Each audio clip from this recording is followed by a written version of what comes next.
बेटी के शरीर पर कब्जा जमाने के लिए उसने जानबूझकर अपनी पत्नी को घर से बाहर भेज दिया और फिर बेटी से सामान उठाने में मदद करने को कहा। जो बेटी हमेशा उससे दूरी बनाए रखती थी वो आज इतनी सहजता से सहयोग कर रही थी, ये देखकर वो आदमी बहुत खुश हुआ।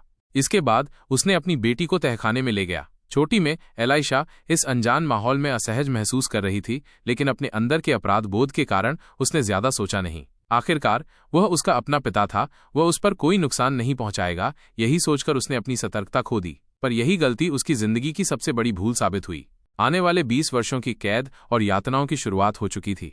लाइशा अभी ये समझ नहीं पाई थी कि उसके पिता का इरादा क्या था। उसे लगा कि ये बस उसके गुस्से का नतीजा है और वो जल्द ही उसे बाहर निकाल देंगे। लेकिन जब उसने देखा कि उसने जो सामान नीचे लाया था वे उसकी खुद की चीजें थीं, तब उसके अंदर एक अजीब सा डर घर कर गया। उसने लगातार कोड डालकर दरवाजा खोलने की कोशिश की, लेकिन पिता ने पहले से ही योजना बना रखी थी। 3 बार गलत कोड डालने पर बिजली कट गई। फिर उसने एक टॉर्च उठाई और वेंटिलेशन पाइप की ओर मदद के लिए चिल्लाने लगी, लेकिन उसके पिता ने आवाज सुन ली और पाइप के छेद को कंबल और अन्य सामानों से ढक दिया ताकि कोई भी उसकी पुकार न सुन सके।